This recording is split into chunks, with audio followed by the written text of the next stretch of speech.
Breaking news coming out of Washington. The House Sergeant at Arms wants to give House lawmakers $10,000 each to install personal security systems at their homes.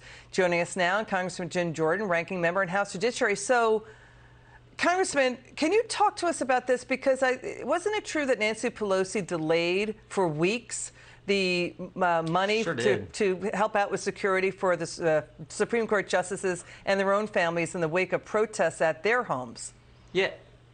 Yeah, she waited 4 weeks, and after there had already been threats online, protests at the justices' homes. They posted where Justice Barrett's children went to school. They posted where her family attended church on Sunday morning, and she waited 4 weeks because after the Senate unanimously passed the legislation, she waited 4 weeks to actually pass it through the House. And of course, guess what happened in that 4 weeks time frame? There was an assassination attempt on a sitting Supreme Court justice, on Justice Kavanaugh. So, yeah, they waited, but now she wants to move quicker on this. Look, we already get the ability to use, this happened a few years ago, and I think it's right, the ability to use campaign funds to put in security and provide sort of security measures for you as a member of Congress. So, but yeah, it seems a little different here when, of course, the double standard's been there all along. And you and I have condemned the violence every time it's happened. We condemned it on January 6th. We condemned it in the summer of 2020. But the Democrats, you know, they don't seem to want to do that. Not to mention defund the police, get rid of bail, and call rioters and looters peaceful protesters. That's the environment they've created. Right. And you've been talking about how they've been normalizing violence because now the federal government had to step in to arrest that suspect in the attack on Congressman Lee Zeldin after New York State let him out on no cash bail.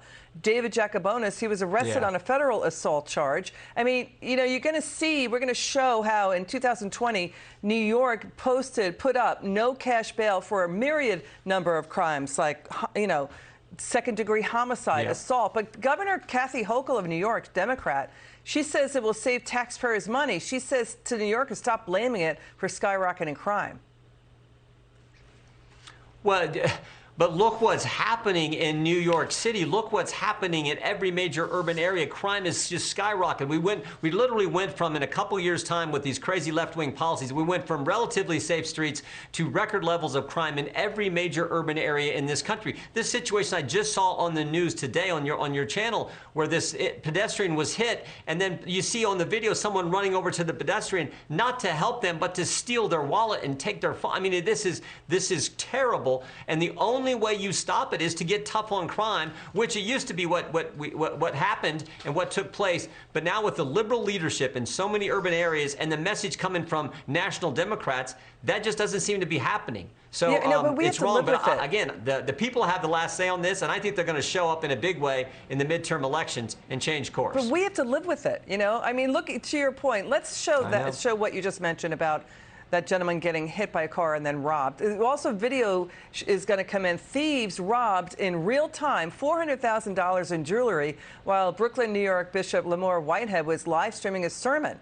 You're going to see that. You're going to see you see the subtitles. He's trying to hide because the robbers are coming in with guns to steal his Rolex, to steal jewelry from everybody there. And then you're going to see that warning. This is graphic. A man in the Bronx, as the congressman just pointed out, struck by a car. He was then robbed while he lay on the pavement. Again, warning, the video is graphic. So to your point, I mean, so this is becoming, feels like endemic, what's happening now.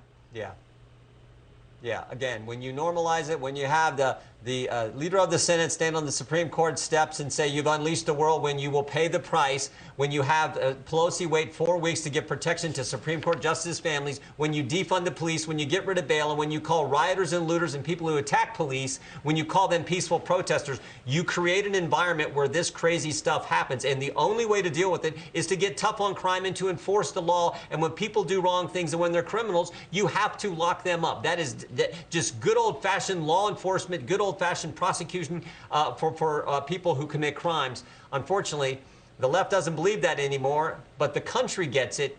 And again, I think it's going to be one of the many reasons why they're going to show up in a big way on November 8th and change course in our great nation. And Congressman, you know, this story coming in, speaking out from behind bars, an anonymous prisoner in Baltimore. He's saying, you know what? The public schools are failing us. We're in prison here. We didn't learn to read or write. but they accelerated us through the grades just to get their data points into the teachers union. And he's saying this is causing students to become criminal, that he claims he's not alone. And he's two parents now suing Baltimore for allegedly forcing taxpayers to fund a school system that underperforms and has a history of grade changing and inflated enrollment numbers when they don't know how to read and write. Your final word. Yeah, I said this a few months ago. Don't vote for anyone who's not for school choice. If they're a Democrat and they're not for school choice, don't vote. If they're a Republican and they're not for school choice, don't vote for them. Vote for those individuals who are going to empower moms and dads to send their kids to a school where they're going to get an education, where their values aren't going to be insulted. Vote for school choice. Don't support anyone who doesn't believe in that. Congressman Jordan, a pleasure having you on. Come back soon, okay?